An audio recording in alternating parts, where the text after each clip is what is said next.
Les amis, bonjour à tous et bienvenue à bord du Sunflower Ferry. Je me trouve actuellement sur une traversée qui me ramène de Hokkaido, l'île la plus au nord du Japon, jusqu'à Tokyo. J'ai passé quelques jours à explorer cette région du Japon à moto, mais aujourd'hui il est temps de rentrer et pour ça je m'apprête à vivre une expérience assez exceptionnelle. Une traversée de 800 km en ferry. J'ai une cabine privée avec balcon, des repas et d'autres activités à découvrir. Bref, c'est ce qu'on va aller voir aujourd'hui parce que je vous emmène 20 heures dans un ferry de nuit au Japon. Je m'apprête à embarquer, regardez là-bas au loin, on voit le ferry. Ça fait 4-5 jours là que je suis sur Hokkaido, l'île tout au nord du Japon. J'ai fait une petite sortie, une petite aventure. C'était très sympa, si vous n'avez pas vu les vidéos, il y en a 2 qui sont sorties déjà. Et là, c'est la dernière de la série, on rentre à Tokyo, on rentre au Berkai. Et pour ça, petite expérience unique que j'ai jamais fait en tout cas, on va se faire 20 heures de ferry. Et donc là, il est 17 h, on s'apprête à embarquer. Et on va voir déjà comment est-ce qu'ils vont nous garer à l'intérieur. Allez, on est parti, je suis le troupeau. Ok. Ah, il est balèze, hein. Je suis quasiment sûr que c'est le plus gros ferry sur lequel je suis jamais monté. Waouh. 200 mètres de long il fait, j'ai lu sur internet. Environ 630 passagers. Ça paraît pas énorme, mais c'est parce que c'est ferry de nuit, donc tout le monde a une cabine. Et j'ai l'impression qu'on va embarquer. Allez, c'est parti, voici le ferry Sunflower Sapporo. Et on embarque. Yeeha. Alors, on m'a dit de faire attention, apparemment c'est glissant. Ah ouais, on descend carrément dans la cale. Ah ouais, d'accord. Ah mais c'est un parcours là, regarde, toutes les motos.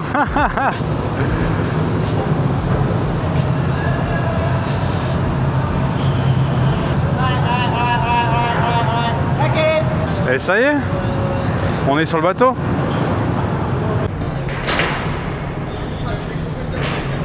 Ça y est les amis, j'ai embarqué sur le ferry, la moto est garée, vous avez vu, il la sangle pour pas qu'elle bouge du voyage. Je monte l'escalier, il va falloir que je chope mon ticket et je vais vous montrer où est-ce que je vais passer la nuit. Oh mais ça s'arrête pas, c'est le 5e étage que je monte. 6e étage, allez. Et le 7, wow. Ah oui, je suis littéralement au sommet là. Oh, regardez la vue qu'on a déjà. Alors, j'ai la chambre 7 à 03. Oh la vache, c'est classe. On dirait un hôtel carrément. Moquette au sol. Bon, je vais passer 20 heures dans un ferry, oui. Mais je me suis permis de prendre une chambre un petit peu luxe, premium. C'est juste ici. Ok. Oh. Mais non. Ah, j'étais pas sûr. J'étais pas sûr à 100%, mais si. Il y a bien ce que je pense. Regardez dans le fond, qu'est-ce qu'on a? Un balcon. J'ai réservé ce ferry il y a quelques semaines déjà parce qu'il fallait que je prépare mon voyage à Hokkaido en avance. Et je me souvenais plus exactement de comment était la chambre. Il y a un balcon. Je vais avoir un balcon pour ma traversée, c'est fou. Et sinon, voici la chambre. Chambre double classique. J'ai vraiment l'impression d'être à l'hôtel alors qu'on est sur un ferry, mesdames et messieurs. Bon allez, je pose les affaires. J'imagine qu'il y a porte-manteau et tout ce qu'il faut, hein. Bien sûr. Un tour de la chambre s'impose. Ici, on a le coin salon avec un petit frigo. Rien dedans, malheureusement. 2 bouteilles d'eau, ça va être utile. Petite station de thé et de café. Un grand miroir. La télé. Qu'est-ce qu'il nous dit, lui, le frérot?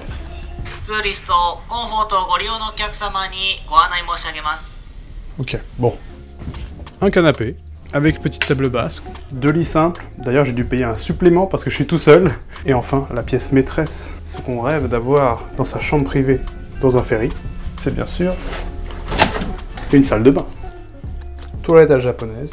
Et une douche. Ah, c'est fou, on est à l'hôtel quoi. Petit pyjama, serviette. Ah mais oui, je crois qu'il y a un onsen sur le bateau. Mais oui, il y a un sento, un bain public. C'est ouf. Qu'est-ce qu'il y a d'autre?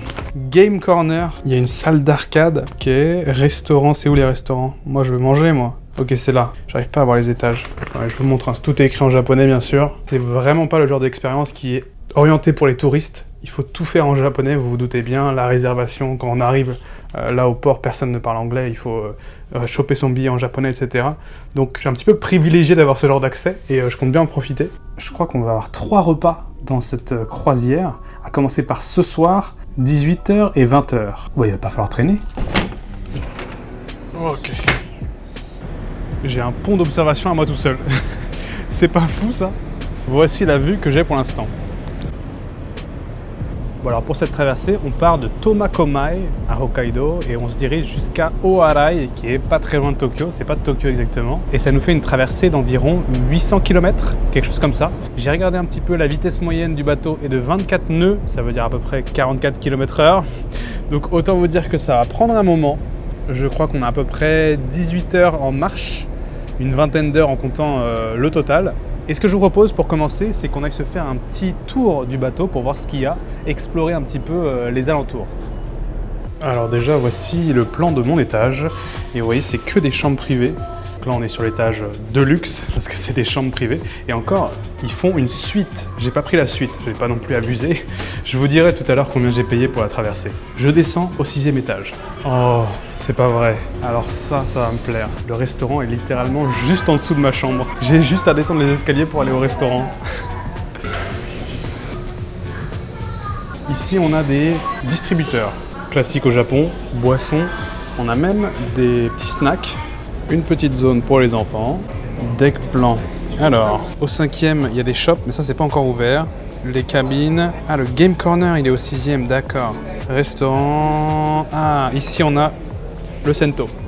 Tout le long des fenêtres, comme ça, je vois pas mal d'espaces où on peut se poser. Il y en a qui sont en train de manger leur snack, de boire leur bière. Il y a plein d'espaces pour se détendre déjà. Et ça a l'air hyper grand. Et là, j'arrive sur le pont d'observation. Waouh! C'est marrant, tous les Japonais que je croise, ils ont tous une canette de bière à la main. Non mais littéralement, même le gars là, non mais c'est fou. Ah, les gens, ça y est, ils se sont installés et maintenant ils sont là pour se détendre. C'est pas une croisière, mais presque. Bon, pour l'instant, la vue est pas incroyable, on est encore sur le port. Mais le coucher de soleil approche, les petites lumières sont en train de se poser. Bon, l'avantage qu'on a, nous, c'est que bien sûr, on a une vue privée depuis la chambre. Et vous savez quoi? Je vais profiter que tout le monde n'a pas encore embarqué pour aller manger le repas du soir. Le restaurant est quasiment vide, donc comme ça on va être tranquille. Voyons voir ce qu'ils proposent. Dîner et buffet, je prends ça. Les amis, me voici arrivé dans le restaurant et le timing est parfait puisque le bateau part. J'ai senti un truc bouger pendant que je faisais mon plateau et en regardant par la fenêtre, et effectivement, on est parti. Alors, qu'est-ce que c'est que ce restaurant?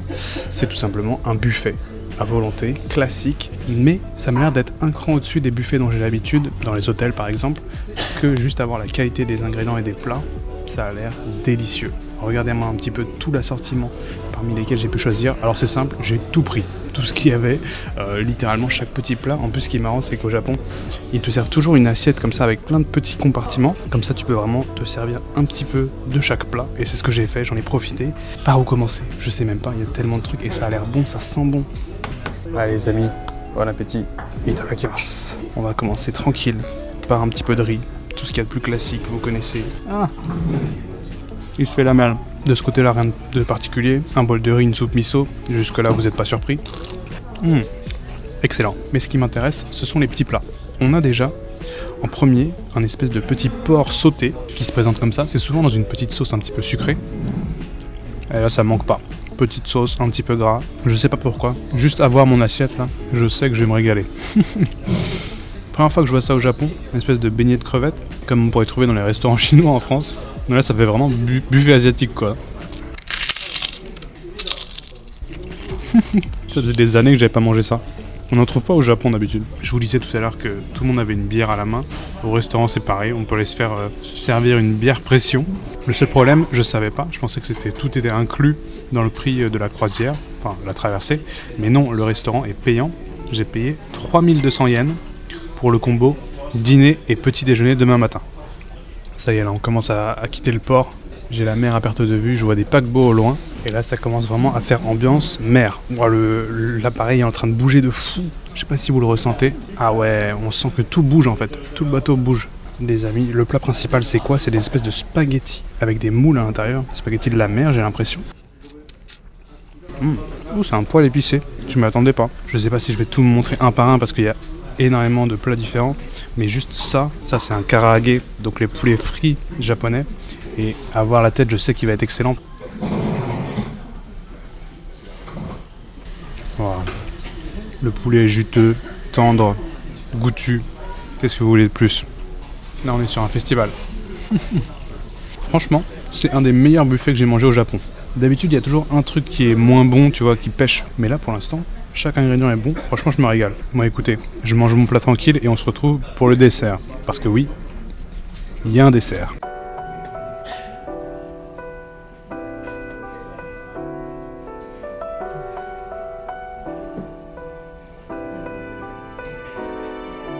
Ça y est, je suis allé chercher le dessert. Il y avait un petit peu de choix. Quelques gâteaux et des petits mochi au thé vert, j'ai l'impression, avec du sucre roux, ainsi que de la gelée d'orange ou de clémentine. Oh, attendez, je crois que je vois un autre ferry, le même ferry que moi, mais qui va dans l'autre sens.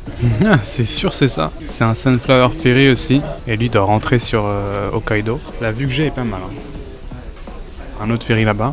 Bon, petit dessert, tranquillement. Goûtons voir ce que ça vaut. Moi, ce qui m'intéresse surtout, c'est ces petits trucs de mochi. Voilà à quoi ça ressemble. Waouh!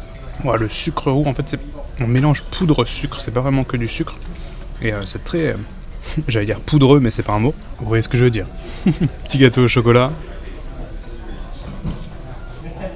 Plutôt brownie. Petite pépite à l'intérieur. Ça fait plaisir. Ça, par contre, pour le coup, c'est vraiment les desserts qu'on voit tout le temps dans les buffets au Japon. Et ça n'empêche pas d'être bon. C'est un assortiment, en fait, il y a des crêpes, des couches de crêpes sur le dessus, avec de la chantilly entre chaque, et en dessous il y a une petite mousse de gâteau. Je vais faire une deuxième tournée de dessert, c'est sûr. Et là, la gelée, je sais même pas comment vous montrer ça. Je sais même pas comment ça se mange. J'ai oublié une cuillère. Moi j'aime bien la gelée, mais faut aimer. On a un coucher de soleil là, magnifique, des couleurs roses pétantes et avec les reflets sur l'eau, c'est très très beau. Il y a des oiseaux qui nous suivent. Je sais pas si vous allez voir. Oh, c'est magnifique. Le bleu là, le bleu de l'océan. Bien sûr, il y a un magasin de souvenirs. On passera là demain matin. Qu'est-ce que c'est que ça? T'as un espace shooting photo. Regarde, tu peux te déguiser en capitaine.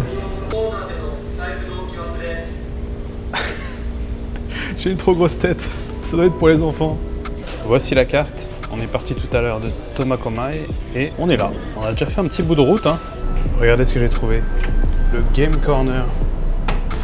Ah mais c'est un stand de pachinko en fait. Les pachinko, c'est les jeux d'argent. Ah, il y a ça aussi. Tu peux attraper des montres, des petites peluches. Bon, je suis obligé de tester au moins une machine. J'aimerais bien le petit ours rose là. Vas-y, on va essayer. Ah, j'ai raté un coup. Ah ouais, c'est dur. Et là, on va au fond, au fond, au fond, au fond, au fond, au fond. S'il te plaît, s'il te plaît, s'il te plaît, s'il te plaît. Non, mais c'est impossible. Allez. Wow. Par contre, en vrai, le petit dino bleu, là, il y a moyen que je l'ai, hein. Oh, il se rapproche. Allez, allez, allez, allez, s'il te plaît. Oh non, c'est mort. Oh. J'ai jamais été bon à ça. De retour dans la chambre, clairement, j'ai vraiment l'impression d'être dans un hôtel sur l'eau. Restaurant, chambre privée, salle de bain, onsen, petite vue. Bon, ça c'est le truc qui change un petit peu, c'est qu'on a vue sur l'océan. Les amis, il est temps que je vous raconte l'histoire de la pire nuit de ma vie. Pour vous donner le contexte, j'étais en 4e, je devais avoir 14 ans à peu près, et cette année-là, on avait prévu un voyage scolaire. Pas n'importe où, en Angleterre. Trop stylé, avec toute la classe. Et pour ceux qui savent comment ça se passe un voyage scolaire, on prend le bus tous ensemble et on part. Sauf que l'Angleterre, c'est de l'autre côté de la mer, donc il faut la traverser. Je pense que vous commencez à savoir où est-ce que je veux en venir. On a pris un ferry. Ferry de nuit, sauf que ce jour-là, ils annonçaient tempête. Des gros nuages, de la houle, de la pluie, bref, des conditions pas terribles pour prendre le bateau. Pas des conditions non plus assez mauvaises pour annuler la traversée, c'était une traversée qui pouvait être faisable, juste ça allait secouer. Et je savais pas à quel point ça allait secouer. Quand on monte sur un ferry, en général, c'est des bateaux qui bougent assez peu, parce qu'ils sont énormes, et donc quand ils tanguent, c'est très très lent. Ça donne ce petit mouvement-là. Et quand il y a beaucoup de houle, c'est ce que ça fait. Ça tangue, ça tangue, ça tangue. Et cette nuit-là, j'ai pas réussi à dormir. En montant sur le bateau, dès les premières heures, j'ai été malade comme jamais, et ça s'est pas arrêté de toute la nuit. La tempête qui battait à fond à l'extérieur, et le bateau qui tanguait. qui tanguait. Et j'étais, mais au bout de ma vie. Pour même vous dire, je crois que j'ai passé plus de temps aux toilettes que dans la cabine qu'on avait avec toute la classe. Je crois que sur la fin, j'ai réussi à ramper jusqu'à la cabine, j'exagère pas, hein, et à m'allonger entre deux sièges et à fermer l'œil pendant une petite heure. Mais autant vous dire que cette nuit-là, je m'en souviens. C'était ma plus longue traversée en bateau, et depuis, je n'ai jamais répété l'expérience. Donc c'est pour vous dire à quel point je suis mitigé. J'ai à la fois un petit peu peur et à la fois excité d'avoir ce genre d'expérience un petit peu nouvelle au Japon. Qu'est-ce que ça va donner? J'en sais rien. Pour tout vous dire, j'ai pas du tout regardé la météo, je me suis pas intéressé à s'il allait avoir de la houle ou pas, je préfère y aller. De toute façon, le billet était réservé, donc j'allais pas pouvoir annuler. Donc voilà, c'est comme ça. Pour l'instant, la mer, elle est calme, il n'y a pas une vague à l'horizon, c'est très très bon signe. J'espère que ça va rester comme ça, je veux pas faire la pire nuit de ma vie numéro 2. Oh. Bon, je vais profiter un petit peu de mon balcon quand même. Qu'est-ce que c'est calme! Écoutez le bruit des vagues et du moteur.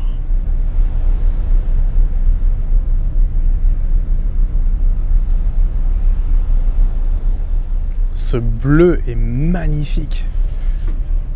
C'est fou à quel point la mer est d'huile, quoi. Il n'y a vraiment pas une vague. Oh, je pense qu'on va passer une très très bonne traversée. Les dernières lueurs du soleil qui se font voir à l'horizon. Ouais, trop bien.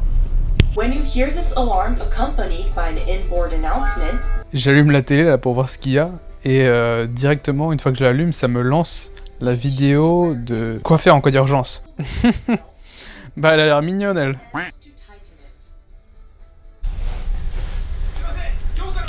Quelques infos sur ce ferry. Je me suis demandé est-ce qu'il y allait avoir internet. Et non, apparemment il n'y a pas le wifi. Je capte rien, donc bon, bah, ça va faire une soirée sans internet. C'est pas plus mal aussi pour déconnecter un petit peu. Et je vous ai pas parlé du prix. Alors, il y a deux trucs qui rentrent en compte. De un, il y a plein de classes différentes dans ce bateau. La classe la moins chère, c'est la classe touriste, ils appellent ça, et c'est des espèces de capsules hôtels où tu peux dormir dans un dortoir avec tout le monde. Après, il y a des entre-deux, tu as des lits aussi superposés dans lesquels tu peux dormir. Et ensuite, il y a les chambres d'hôtel. Donc, ils appellent ça premium. Tu as les chambres simples, les chambres doubles, puis ça va jusqu'à la suite familiale avec un salon et presque 4 couchages, je crois. Donc c'est vachement balèze. Et moi, en fait, si vous voulez une chambre comme ça coûte 30 000 yens pour la traversée, ce qui est à peu près 180 €. Donc c'est un certain prix, mais quand on dit c'est en gros une nuit d'hôtel plus un billet de transport, quoi. Donc en vrai, bon, ça se justifie. Mais par contre, là où ça devient un peu compliqué, c'est que il faut réserver vachement en avance, et sinon il reste assez peu de chambres au final. Donc moi j'ai réservé à peu près 10 jours en avance, et il restait que 7 chambres, et comme c'est une chambre double, j'ai dû payer un supplément, parce que je suis tout seul. Et du coup ils m'ont ajouté un supplément de 18 000 yens, plus la moto, qui coûte aussi 14 000. Donc je me suis retrouvé à payer 62 000 yens. Ça fait cher. Ça fait très cher l'expérience. On entend pas mal les voisins par contre, ça c'est chiant. J'espère qu'ils vont pas faire la fête toute la nuit. Si c'est les mêmes qui étaient en train de s'enfiner des canettes de bière devant la vue là tout à l'heure, enfin c'est littéralement tout le bateau. Hein. Je crois que je suis le seul à pas boire ce soir. Et le capitaine, j'espère. J'ai pris ma douche, je suis prêt à aller me coucher. Et pour ce soir, je vais me regarder un film. Vous devinerez jamais ce que j'ai téléchargé avant de partir. Titanic. C'est à moitié pour la blague, à moitié parce que ça fait longtemps que je l'ai pas vu et que je me dis que ça pouvait être sympa. Sinon, à part ça, le ferry commence à bouger légèrement. Alors, c'est léger, je pense que ça va le faire. Je vous ferai un débrief demain matin. Allez les amis, à demain. Bonjour. Good morning. Il est 7h24. Voyons voir à quoi ça ressemble dehors. On est sur l'eau. J'avais presque oublié. Comment est-ce que j'ai dormi? Bah écoutez, j'ai mis du temps déjà à m'endormir parce que mine de rien, le bateau s'est mis à bouger de fou, à tanguer à des moments vraiment balèzes. Je pense que plus on allait au large, plus il y avait de la houle. Donc j'ai mis pas mal de temps à m'endormir. Mais une fois que je me suis endormi, franchement, j'ai dormi d'une traite. Et là, je me suis réveillé il y a 5 minutes. J'ai la gorge hyper sèche par contre. Je sais pas si c'est parce qu'on est sur un bateau. Non, en vrai, ça va, je me sens plutôt reposé. Maintenant, je crois que le petit déj, ça commence à 7h30, donc parfait. Je vais pouvoir mettre des chaussures et aller manger. Un bon petit café, là. Ils nous réveillent à 7h30. Qu'est-ce qu'ils nous disent? Ouais, ils nous disent juste qu'il y a le onsen, il y a le shop, et le petit déjeuner qui vont ouvrir. Je vous ai pas dit au final à quelle heure on va arriver. Mais on a encore un petit peu de temps puisqu'on arrive à 14 h. Donc on a encore 6h30 sur le bateau. On a du temps.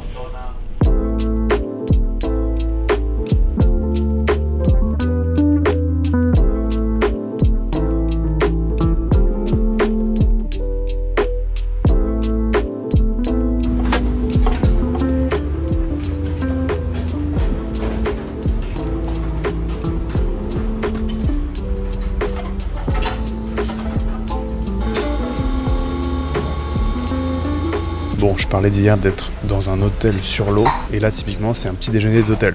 C'était un buffet, il y avait plein de petits assortiments, pas tant que ça, il y avait moins de choix qu'hier malheureusement. Excusez-moi. Mais du coup je me suis servi encore un peu 2-3 trucs différents. Il y avait une petite différence par rapport à hier soir par contre, c'est que dans le riz j'ai pu mettre du curry. Donc j'ai un petit curry ce matin.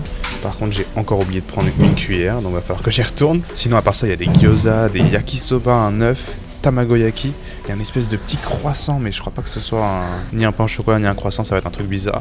Des saucisses, bon ça ils adorent ça le matin au petit déjeuner. Ici au Japon, moi j'aime pas trop, mais bref, il fallait quand même que je teste. Bon les amis, itadakimasu. On va commencer par les gyoza. C'est des gyoza tout simples, j'ai rajouté un petit peu de ponzu à l'intérieur, c'est-à-dire de la sauce soja au citron. Ça devrait être pas mal. Classique. Ça c'est le tamagoyaki, c'est l'omelette japonaise tout simplement, c'est un petit peu sucré normalement. Ouais, je pense que là ici on a affaire à un petit déjeuner pas terrible. C'est pas au niveau du buffet d'hier soir. Ça par contre c'est osé, hein. Dès le matin une petite salade de mayonnaise comme ça. Waouh, mayo. Et bien sûr, le café du matin. On est sur un café au lait pour ce matin. Il y avait la queue dans le restaurant avant d'entrer. Comme ça ouvre à 7h30. Les Japonais sont très ponctuels et très lève tôt. Donc là, j'ai presque l'impression que pour un restaurant, le petit déjeuner, 7h30, c'est tard. D'habitude, c'est 6h, 6h30. Donc là, j'imagine que tout le monde était en train un peu d'attendre avec impatience le petit déjeuner. De retour dans la chambre, je me suis posé là sur ma petite table et j'ai sorti l'ordi pour faire un petit peu de travail. Il est 9h30 maintenant, j'ai voulu me faire un autre café. Vous savez, hier je vous ai dit qu'il y avait un petit stand thé et café là, donc j'en ai profité. J'ai testé un truc qu'ils font beaucoup au Japon et que moi j'avais jamais vu avant de venir ici, c'est ce qu'ils appellent le drip coffee.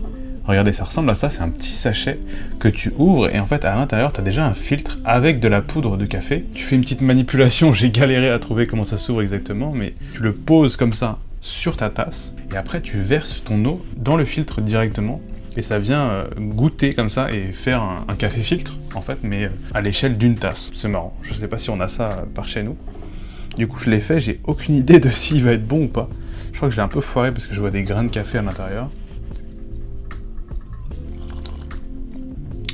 C'est pas si pire. À part ça, je ressens un calme de fou, je m'attendais pas à ça. En fait, être sur un bateau comme ça au large, on a vraiment l'impression d'être dans un autre monde. On est coupé de tout, de la civilisation, d'internet littéralement. En plus, moi je suis dans ma petite chambre privée, j'ai l'impression d'être... c'est comme une parenthèse dans l'espace-temps quoi. Les croisières, c'est un truc qui m'a jamais vraiment attiré ou intéressé. Je me suis toujours dit, ouais non, c'est pas pour moi, ça a l'air un peu chiant. En plus, moi je suis malade en bateau. Et bah, avec cette traversée, je commence à comprendre le délire. Là, on est sur une mer hyper calme. Et du coup, tout ce que je vous disais là, le côté un peu coupé du reste du monde, paisible, détente, je pense que c'est ça en fait qu'on retrouve sur une croisière. Avec un truc en plus, c'est qu'il doit y avoir plus d'activités. Parce que là, je m'attendais à ce qu'il y ait quand même un peu plus de trucs, mais ça reste un bateau à passagers de base, il y a un restaurant, il y a un shop qu'on n'a pas encore fait, qu'on ira voir tout à l'heure, mais il n'y a pas non plus un cinéma ou un truc comme ça quoi.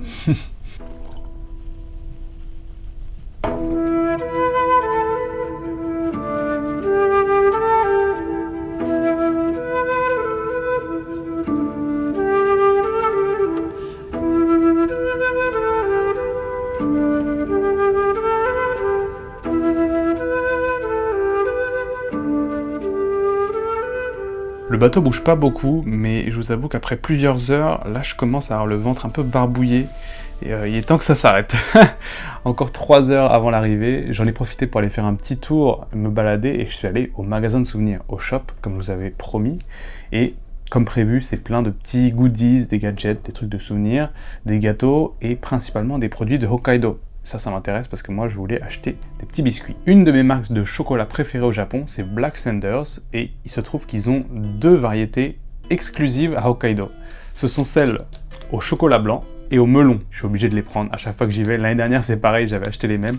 Et donc là, j'ai acheté 2 paquets. C'est pas tout, j'ai aussi pris un 3e paquet. C'est un peu l'incontournable pour tous les Japonais qui voyagent à Hokkaido. Il y a un gâteau absolument à ramener en omiyage, c'est le Shiroi Koibito. Et littéralement, même le sac du magasin, il est estampillé Shiroi Koibito.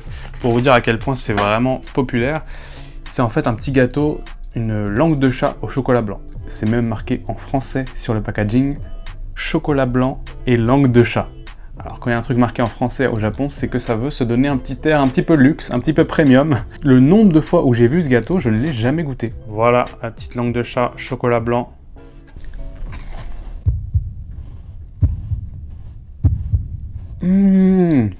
C'est pas du jeu d'acteur. C'est incroyable. Le biscuit, c'est un espèce de petit sablé. Il est un petit peu moelleux au cœur. Il n'est pas sec du tout, bien beurré. Et la couche de chocolat blanc au milieu. Waouh! Ah ouais, d'accord. Bah, je comprends. Je suis content d'avoir goûté. Attends, mais c'est écrit en français aussi. Shiroi Koibito, qui signifie les amoureux blancs en français, est le produit phare de la société Ichiya Seika. À l'image des flocons de neige annonçant l'hiver, dansant joyeusement comme des amoureux. Quand tu vois que tu as tout un paragraphe écrit en français sur la boîte, là, c'est même plus du premium, c'est du luxe. Alors, je comprends. C'est excellent. Vraiment, je m'attendais pas à dire ça. C'est dans mon top des meilleurs gâteaux que j'ai goûté au Japon. Et c'est dire beaucoup parce qu'il y en a des très très bons. Ça y est, j'ai l'impression qu'on arrive déjà. Bon, allez, faut que je fasse mon sac et qu'on descende à la moto. Allez, c'est parti, on débarque. Dernier tour de roue sur le ferry. Ah ouais, là c'est chacun son tour, ok. C'est parti. C'est tellement drôle qu'il y ait des étages sur un ferry. La lumière du jour, oui. Après 20 heures sur le ferry, ça y est, je l'aurais fait. La plus grande traversée de ma vie à ferry. Bon bah les amis, voilà, je sais pas trop où est-ce que je vais à partir de maintenant. À droite, à gauche. En tout cas, une chose est sûre, je rentre sur Tokyo. Ça fait 10 jours que je suis parti, ça va faire du bien de rentrer à la maison. Pour ma part, c'était plutôt détente, c'était assez chill. Au final, comme je vous ai dit, on est vraiment dans un hôtel sur l'eau.